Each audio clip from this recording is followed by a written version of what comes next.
So I feel a little out of place in this session, so hopefully it won't bore you guys too much. This is erosion countermeasures, but it's more so in like channel protection kind of situations. So I guess this has been covered in a couple of the previous sessions I've been in today, so it's a little bit of a rehash, but I'm going to talk briefly about the advantages of 2D modeling over more conventional 1D modeling that a lot of people are used to.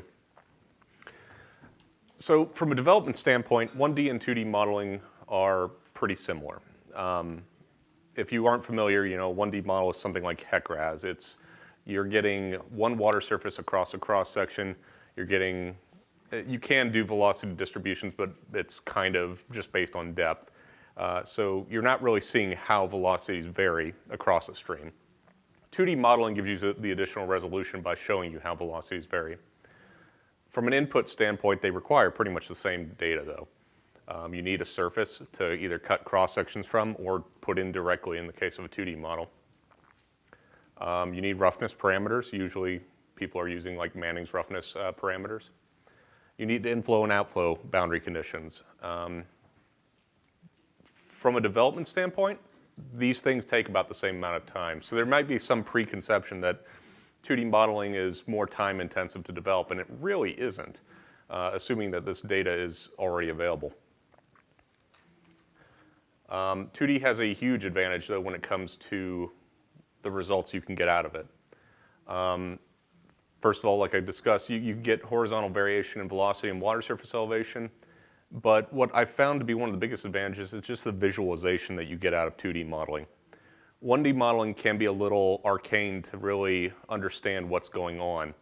2D modeling, people that aren't H&H experts can usually pick up and look at and get some useful information out of. If anything, the one major disadvantage of 2D modeling is the computational time. We're not talking about anything even remotely close to what it takes for like CFD modeling, but I mean, depending on the size and scope of your model and the level of detail, you're talking minutes to hours versus, seconds usually that you're talking about in the case of a HEC-RAS model. From a design standpoint, 2D modeling can be very useful when it's incorporated early on in the design rather than kind of an afterthought to check assumptions you've already made. It can really be useful in laying out more efficient alignments hydraulically, like positioning gates, weirs, sizing structures, to try to optimize grading, reduce the need for erosion protection to begin with, and by avoiding turbulent or high velocity jets. And it can also be really useful for identifying problems that may not be obvious with a project. One thing I've found very useful in this situation is that, especially if you're working with a multidisciplinary team, which happens frequently in large projects where you may have geotechnical, civil, or structural engineers, everyone likes the results from 2D modeling. They all find it very useful. They like seeing it early on because it helps them really get a grasp of what's going on in the design from a hydraulic standpoint. And bringing in those opinions early on can help you identify problems that you, as an H&H expert, may not otherwise be identifying. So given that little primer, I'm going to present a case study of one such use of 2D modeling to design an erosion protection project. So the problem we had was there was an industrial process water outfall in the Great Miami River. It was being undermined by the Great Miami River, which had, at the particular location, was about 350 feet wide. The bank had eroded over 100 feet in just 10 years. They had been struggling to try to protect their outfall structure. They had invested heavily in gabion protection, and it was just doing nothing but making things worse. The gabion protection created a hard point with these really high velocity jets basically shooting off the end that created a 25-foot deep scour hole.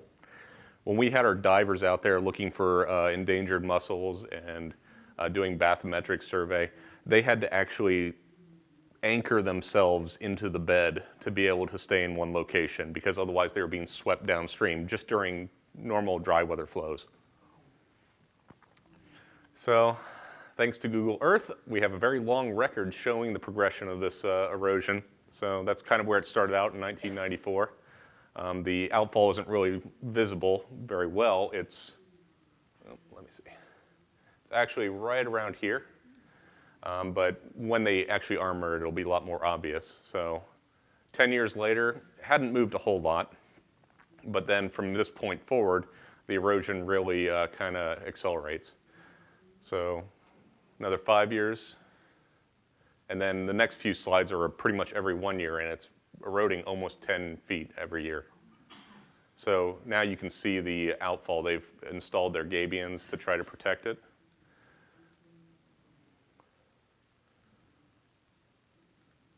And this is kind of where we came in to try to give them a more permanent solution, because they were basically giving up at this point. They could not armor this thing in such a way to keep it in place.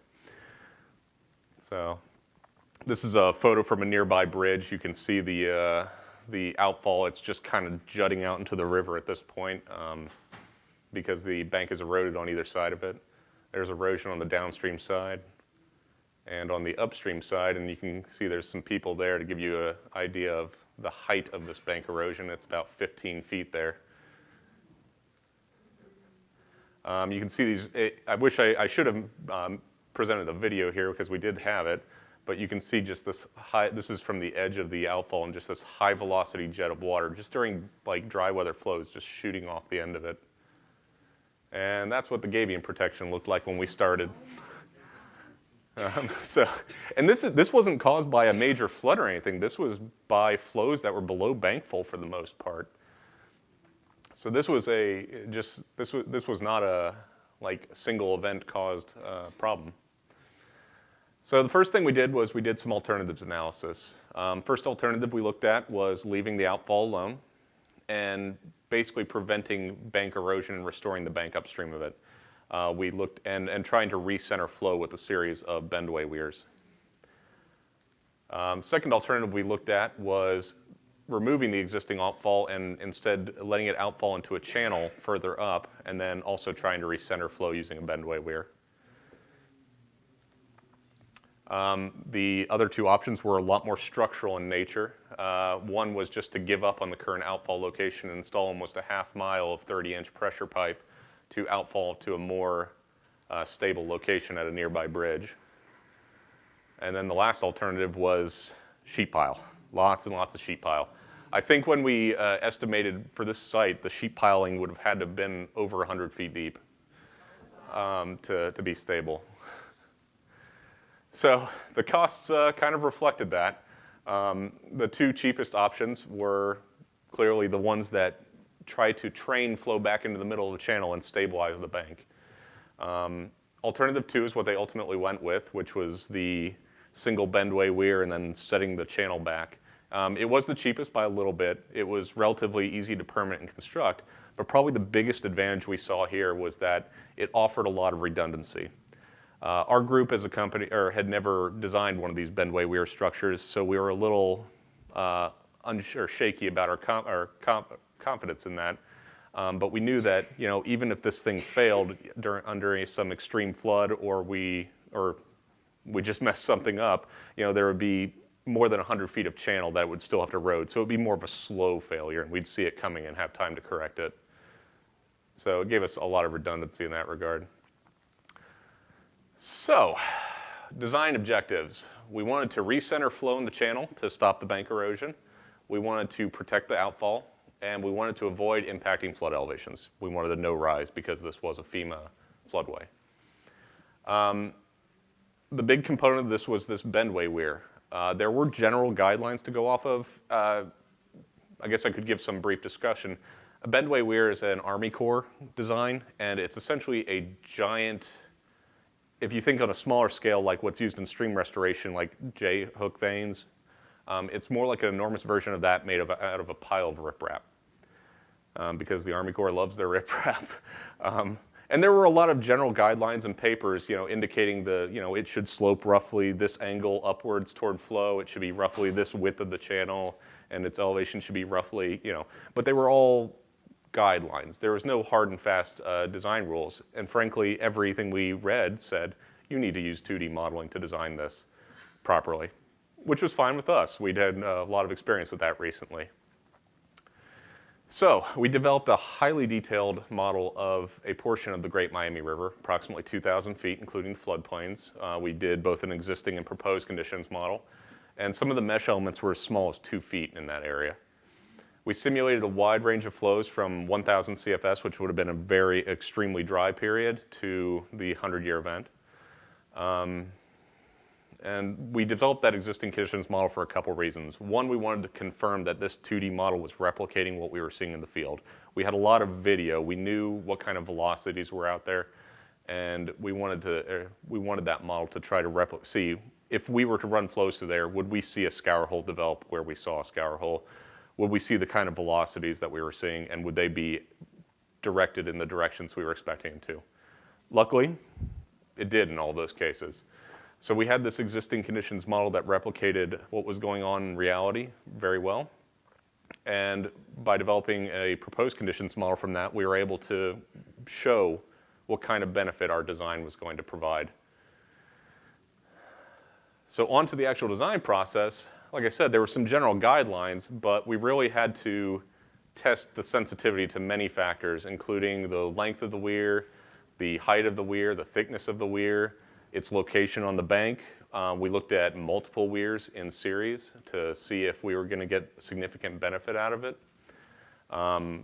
The design here at the lower right is kind of the one we ultimately went with. It's about 50 feet long, and the crest of it is just under the surface during normal flow. So this is a velocity magnitude figure from the modeling, but it's a little hard to see, but there's this giant scour hole right here, and you can see this high velocity jet coming off. And you can see there's real high velocities right up against the bank, which equated to high shear stresses, which was causing the erosion problem. So what you can see here is what it looked like with our bendway weir, which is this little red series of contours there. And you can see we still have high velocities over the top of the bendway weir, but the highest velocities have been pushed out into the channel, and they're more angled away from the bank.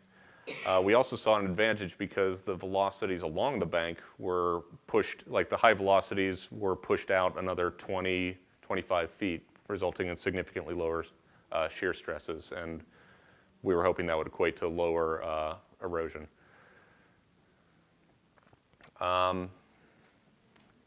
We sized stone using some Army Corps standard methodology, specifically EM 1601 in this case. We used a number of other methods just to compare against to see what kind of rock we'd get. You can kind of see that's an engineer's scale on the rock we ended up using for this bendway weir, so it's about a 3-foot D50. So it's pretty hefty. But we used the results from the 2D model, depth and velocity, to come up with that sizing. Here you can see just a kind of a plan view of the overall design, the bendway weir here, keyed into the bank, and then the new diversion channel. And then, because everyone loves construction photos, I got a series of those. So this is them starting construction on the bendway weir, and this is the key into the bank. You can see they've excavated it and started filling it in with rock. This is them building out into the river, over excavating and keying the riprap into the channel bed. And that's what the finished bendway weir looked like. You can see it's not much to look at from a distance, so, and it was deep enough that, you know, a canoer could go over it without too much risk. This is them removing the existing outfall and installing the new channel. That's the new outfall to that channel, looking upstream, and installing the erosion protection along that outfall channel. We again used 2D model shear results for the geomorphic designers to come up with what kind of protection they wanted along here. And this is kind of the end result in action. So this is looking out along the bendway weir, which is right here.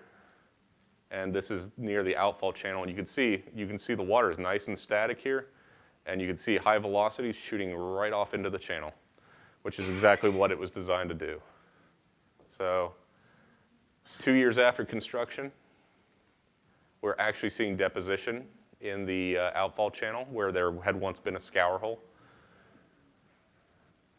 And then I've got more photos. So this is right at the start of construction, and I've got a white line drawn where the bank is roughly. 1 year later, that bank hasn't moved. You can see the bendway weir right there, and you can see the velocities shooting out even in the aerial photography.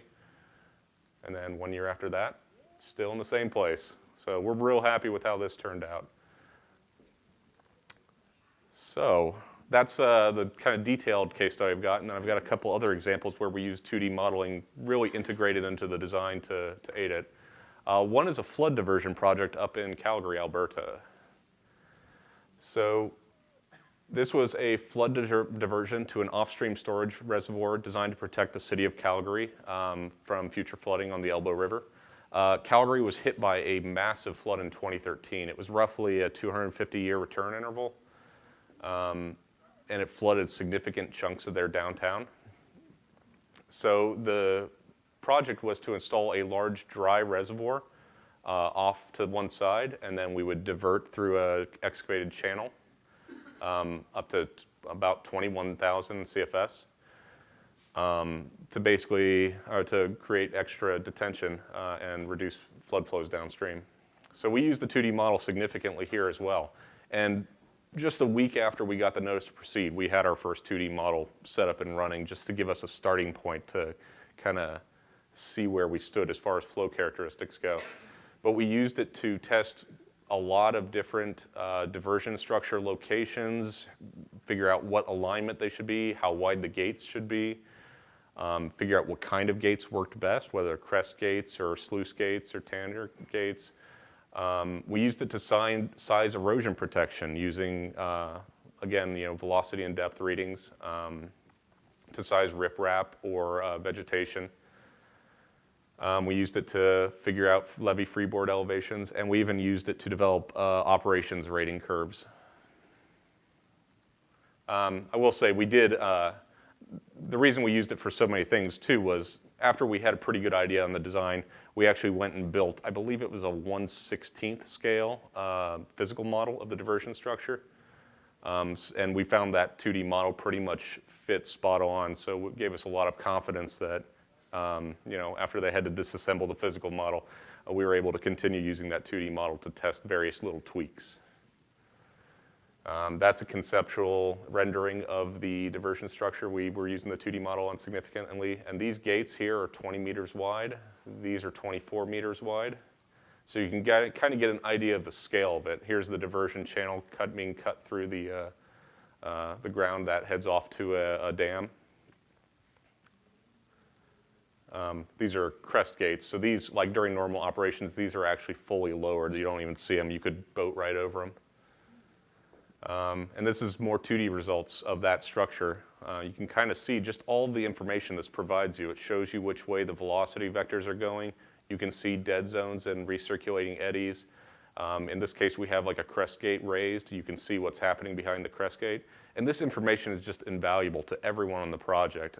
It's useful to the geotechnical people for doing stability analyses. They get water surfaces on either side of the structure. It's useful for the structural engineers to figure out what kind of loadings they have. It's just important all around. And having this information at every step along the construction really helps you avoid problems down the road. This is just an auxiliary spillway. That's just to the east of that diversion structure for really high flows. And then this is the outlet structure to the dry reservoir. Since it's a dry reservoir, there's basically no tailwater. So we had to spread out flow in such a way that the velocities would not cause erosion to just grass lining. So we used the 2D model to design this long tapered flare to get it wide enough where the velocities wouldn't cause that erosion. And at the same time, we made the flare long enough using the 2D model to make sure we could use standard riprap sizes all along the way. Because if you widened it too quickly, you would end up with a really rapid drawdown, and you'd have to have monstrous scour protection to keep it from eroding. And one last example I've got is the permanent canals and closures design in New Orleans. Only got a couple slides. So this is a trio of pump stations in New Orleans designed to drain the city during hurricane storm surge. Each of them has pumps between 2,700 and almost 13,000 CFS. They basically act as enormous sump pumps for the city so that it can continue to drain even when the levels of Lake Pontchartrain are far higher than the gravity flow would allow. And we kind of used it in the same way. You know, we were able to use it to rapidly test a lot of different gate positions. We were able to figure out what kind of scour protection was needed as far as riprap sizing goes. We're able to refine grading plans, design flow training walls. And one real important thing is that we had some very tight tolerances as far as losses that could be allowed across these structures. So we're able to really optimize our design using it. So we use this at a lot of stages along the design, and at the very end, for our final runs, we confirmed everything with the CFD modeling.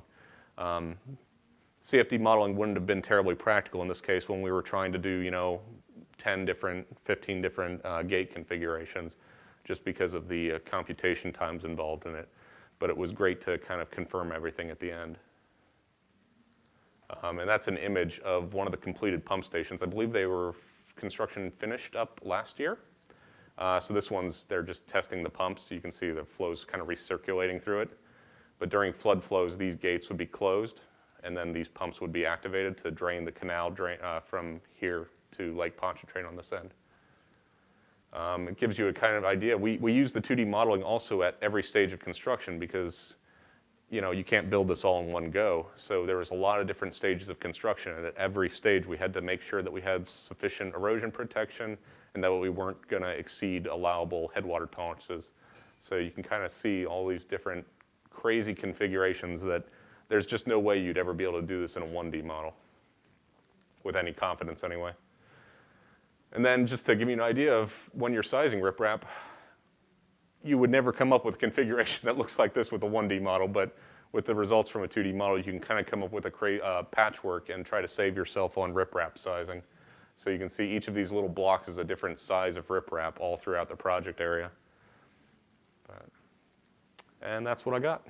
So, any time for questions? Your Benway Weirs project was a lot like the project that we did in Tennessee to protect one of our bridges. And I was just wondering if you guys paid attention to the island that's out there, because we found that there was a lot of cutting on the other side, on the bank opposite where we had our Benway Weirs. That island was not necessarily the cause of the erosion, but it was a symptom of it. Yeah, I didn't really point it out, but during the progression you could see the island expanding. We had some suspicions about what caused the erosion to initiate to begin with. It was kind of outside of our scope to try to confirm it. There was a dam that had been constructed recently, or modified, I believe, and we think that kind of kicked off a chain of events that resulted in the scour here. But the goal was actually to try to recenter flow and, if possible, push back against that island that had been forming deliberately. And how it was. All right.